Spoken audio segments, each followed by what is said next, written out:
Hey new parents, I'm Brian and welcome back to The Dad Life. Today we're talking about how to take care of one of my favorite must-have products for baby bottle washing, which is the Momcozy Auto Bottle Washer. Now I have two reviews over here and over here around this baby bottle washer. It's one of the things that I wish I had gotten a lot sooner.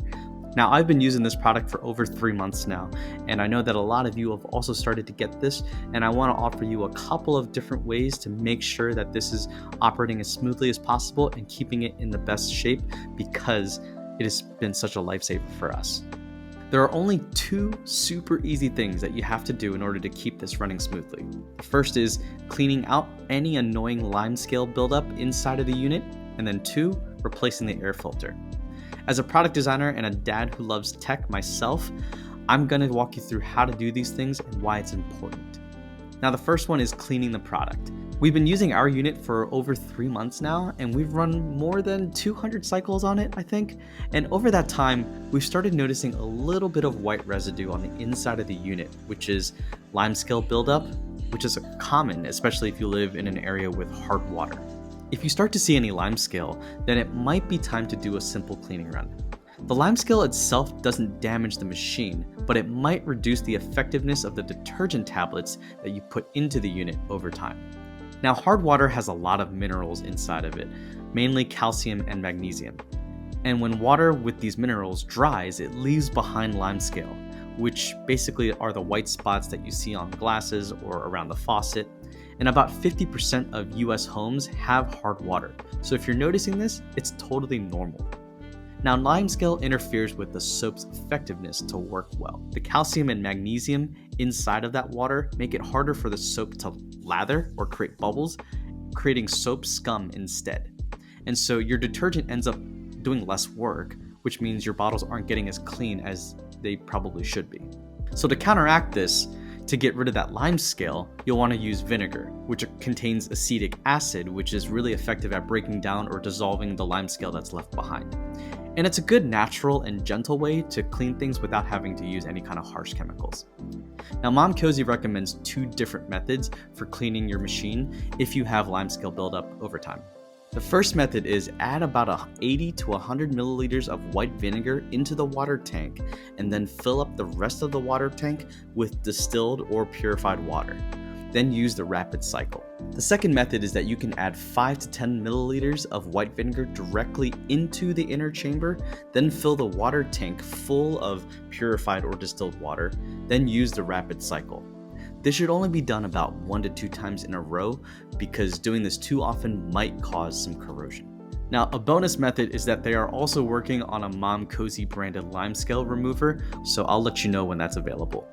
Now, the other thing is, if you want to wash the water basin on the back, which I just showed you, you can do this by hand or just put it in the dishwasher, and that'll be easy. Now, there shouldn't be too much limescale buildup in that water tank itself, but if you do see it, go ahead and clean it out. If you want to do a thorough cleaning of the entire unit, then you can assemble the entire unit by taking off all of the holders and all the parts inside of the unit.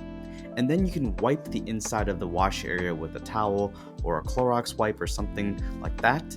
And then you can wash all the parts either in a sink or in a dishwasher, and then put everything back in exactly the way that you took it apart. And you should hear a slight click sound when the arms and all the different parts snap back into place because they are all built with snap fit designs for these connection points. Now, the second thing that you'll want to do is replace the air filter, which is underneath the unit, once every 6 to 12 months, or when you start noticing some of the signs of decreased performance, which I'm going to share with you next. During each drying cycle, the unit circulates warm air to dry all of the parts. And the machine has an H13 HEPA filter, which filters out about 99.7% of airborne particles that are 0.1 microns or larger. Now, this can include allergens like dust, pollen, pet dander, and even some bacteria and viruses. And so all of the air that is circulating inside of the machine stays clean and as sterile as possible. Some people might ask, why does the air filter get clogged? And simply put, because it's working. It's catching things in the air through the filter so that the air that gets through into the machine is clean. So some of the signs that you'll want to look out for are reduced drying efficiency. A clogged filter restricts airflow, right? So if you have more things clogging up the filter itself, air is going to have a harder time getting through, which means that the unit won't dry bottles and parts as thoroughly, and you might notice that bottles are a little bit damp after a cycle. You also might see extended drying times. So with that restricted airflow through the filter, the machine might take longer to complete drying cycles, which might cause overheating and wear of, let's say, internal components. There also may be a potential for contaminated air. Again, it's going to be fairly minimal, but if a filter is clogged, it's less effective at capturing more airborne particles, which means dust and pollen and other things might potentially get inside. Now, you'll also may notice, but it might be a little bit less likely, is strain on the motor or the fans. So when the air can't flow properly, the machine's motor or fans may have to work harder, which might lead to potentially longer term damage or decreased lifespan of the unit. I think the last thing that you'll probably notice first are probably unpleasant odors, and this could be the result of potential mold or mildew starting to grow inside of the filter if it's been way too long. So this might take a much longer time for you to notice. So how do you replace the filter? Just flip the unit over on its side and then press the small tab on the rectangular grill shape and it will pop out pretty easily. Then you can just grab the filter, take it out and replace it with the new one and reinstall the grill. And you're done. In addition to the replaceable filters, Momcozy also has 2 different replacement drain pipe lengths that you can order online in case something happens to yours or if you need a different length for your setup. These are all available on Amazon and the links are in the description below.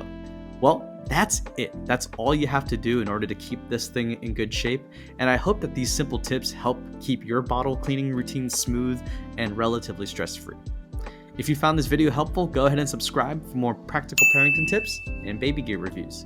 And if you have any other maintenance hacks or questions, drop them in the comments below and we'll try to answer those as quickly as possible. Now, thanks for hanging out with me today, and I'll see you next time on The Dad Life.